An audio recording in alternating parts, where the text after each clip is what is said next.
Is going to affect rulings in states such as Minnesota, North Dakota, here's the 11 states, Alaska, Florida, Indiana, Louisiana, Nebraska, Rhode Island, Tennessee, Vermont, and Virginia. Now, they didn't mention Texas in there because in Texas and some other states, I think it's in Louisiana, I think we heard some stories about forced blood draws.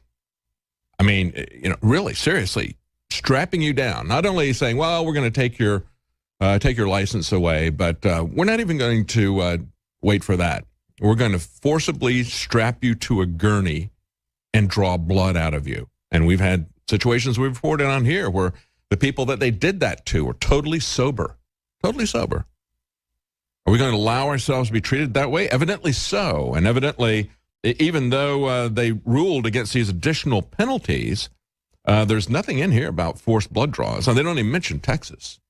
So that's a pretty amazing thing here. But, of course, we don't really have rights, do we? As I said, I got people arguing with me on Twitter saying, well, it's a different thing if you're walking down the road or if you're driving a car. Driving a car, you shouldn't have fundamental rights. That ought to be a privilege granted by the government. My dad drove a car when he was 8 years old. When he was responsible enough, as judged by his father, who had a vested interest in not seeing his expensive car wrecked, he let him drive the car down the road. That was way back, okay?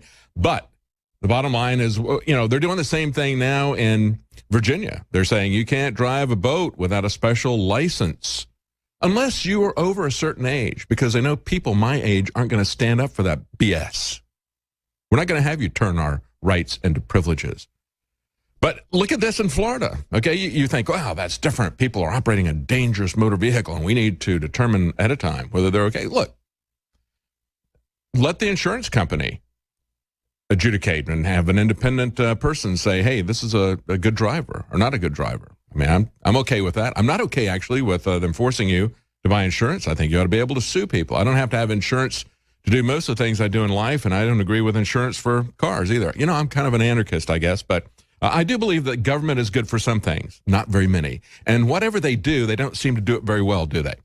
Look at this in Florida. You got an attorney says growing vegetables is not a fundamental right. Okay, not a fundamental right. This woman lived in Miami Shores for 17 years, growing vegetables in her front yard. Now, the city has decided, since 2014, they're going to assess her $50 a day, $50 a day for growing vegetables. Okay, so they've got a nonprofit organization taking up her case, and the attorney that they corresponded to for the city said, there certainly is not a fundamental right to grow vegetables in your front yard, he said. See, that's where we go. If we're going to throw away our liberty for safety, for the promise of safety, we're going to throw it away for the promise of security or for prosperity, we will become slaves. We won't be able to walk down the street without getting a forced blood draw either. So let's talk about what's going on with guns, okay? Let's go to something else. It's really dangerous, guns, when they're not used properly, all right? You got these House Democrats who are staging a sit-in to protest the fact there's no gun control votes. They don't like the democratic process. They also don't seem to understand that while the Senate has a process called a filibuster, they don't. They don't have a process called a filibuster. What they do is they have, and I love the way they put it in The Economist. They say, this is guerrilla theater performances in the chamber of the House of Representatives. They say, there's a couple of dozen normally buttoned-down members of Congress assuming awkwardly demure poses after dropping their suited and skirted rear ends to the carpeted floor and sitting there for 24 hours. So, it's now over.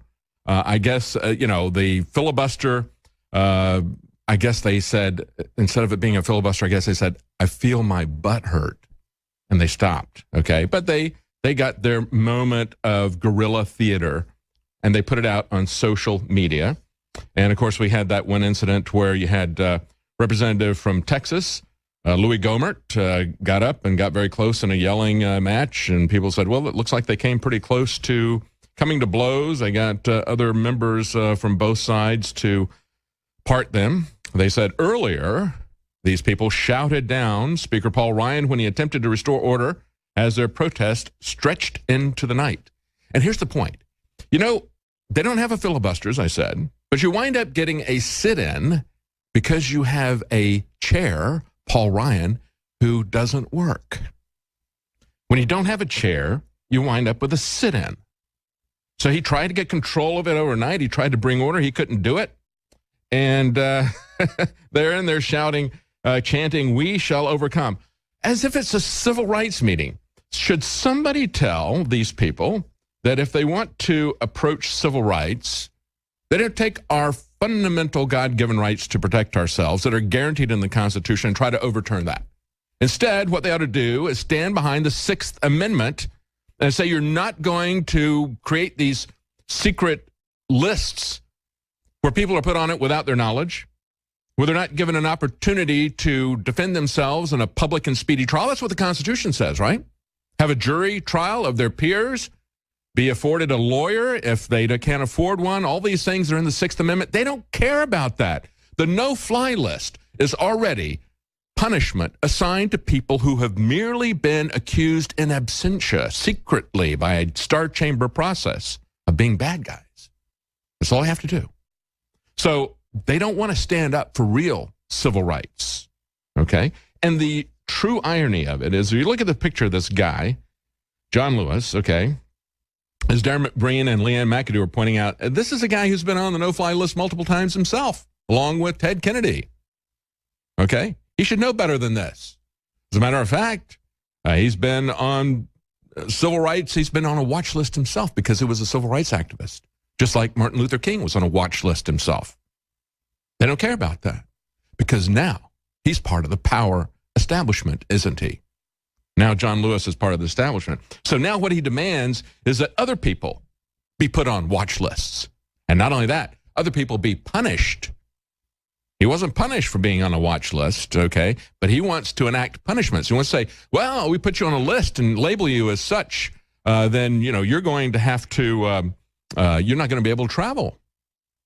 That no-fly list, as I pointed out, it's going to be a no-drive list. It's going to be a no-walk list, house arrest. All right? That's how our rights disappear. Why do you think they use the words infringement in the Second Amendment? Because they're not going to take them all at once. It is soft tyranny. It is soft martial law. They're moving the fence gradually onto your property and leaving it there. And then saying, well, you didn't do anything about that infringement around the edge, so now that property belongs to me. So your rights are property. And so they're saying, oh, that property now belongs to me. All right? So this guy, John Lewis, is now the face of the surveillance state. He's now the face of the police state. He used to be the target of the police state back in the day. Then he sold out when he became the establishment. And we got Paul Ryan, who can't do anything because he's a busted chair. Now, I want to play for you one of the House Democrats, Charlie Rangel, who comes in and is confronted by the Daily Caller's Kerry Pickett. And she asked him some great questions, and he gave her some very candid answers about the right of people to keep guns. She asked him about, well, shouldn't ordinary law-abiding citizens have guns? Oh, no. But you have guns to protect yourself. Oh, that's different. We need guns to protect us. Okay, let's play that clip. But overall, if it's difficult to get a concealed weapon permit, I'm glad to hear that. But why is it that only the wealthy... Well, that's corruption. Wealthy celebrities and then the people in your district, a number of them who are law-abiding citizens, many of them would want to carry a concealed carry permit. I wouldn't want them to have it. I know what you're trying to say. But corruption is bad. Okay, but let's talk about that for a second. Why should, say, the uber wealthy who have protection, had that protection, but individuals who are law-abiding citizens in your district should not? Let's talk about that. Well, law-abiding citizens just shouldn't have to carry a gun. You know that, so you're not going to push me in that direction. But you're protected by guns all over the place here in the Capitol. Well, that's a little different. I think we need to be protected down here. Oh, they need to be protected, but law-abiding citizens don't. I don't think law-abiding citizens should have a gun carry permit. No, but we need to have an army protecting us. Let's look at Uber. Uber, they're ahead of the game here. They've enacted their own gun control. And they did it after a shooting. Good for them. Oh, but wait a minute. This was a shooting where a gun was used to save lives. They used a gun to save lives, okay? This comes 3 months after an Uber driver with a concealed carry license thwarted an attempt at a mass shooting by pulling his own weapon and shooting a gunman who had opened fire in Chicago's Logan Square. And, of course, this is an individual who has all the permits in a place like Chicago, where it's nearly impossible to do it. As they were saying to him, it's virtually impossible unless you were the uber rich in New York to get a carry permit. And he goes, oh, well, you're talking about a situation of corruption. It's like, And it's corruption when Rangel has protection and you don't too, okay? That's also corruption. It's also a violation of our rights. But the Chicago Tribune reported the driver was watching a group of people walk in front of his car, North Milwaukee Avenue, just before midnight when a 22-year-old just began firing into a crowd. So he pulled over, pulled his gun out, shot the guy 3 times, shin, thigh, lower back, stopped the shooting. Now, Uber says, we're going to ban guns. This is in a city that recorded the 300th homicide this last weekend, 13 over Father's Day weekend alone. A no-gun zone, Chicago. Stay with us. We'll be right back. Welcome back to the Alex Jones Show. We were just talking about the House whiners who took over the process in the House of Representatives, and we had Paul Ryan unwilling or unable to shut that down. Of course, they've stopped that now.